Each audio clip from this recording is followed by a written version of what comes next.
Welcome to the Genius Factory. Enjoy the video. You start by making the headset reliable. Plug it in until battery is stable and move to a neutral lighting zone.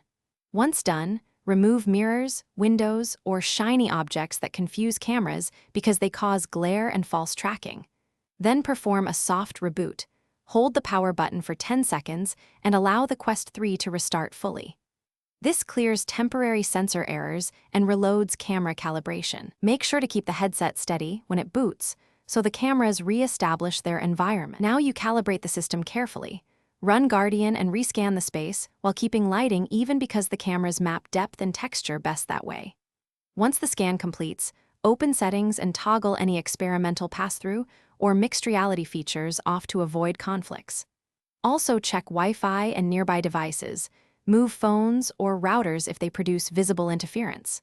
Finally, adjust the headset fit so the cameras have a clear view. You should feel the foam centered and unobstructed. Finish by testing tracking in a simple app. Do a firm head turn and sweep the controllers slowly, then faster, to confirm consistent tracking.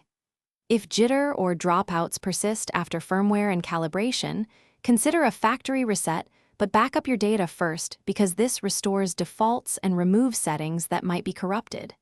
If problems remain, collect a diagnostic log using the Oculus support tools and contact support. This log helps them identify hardware versus software. Thanks for watching. If you found this helpful, don't forget to like and subscribe.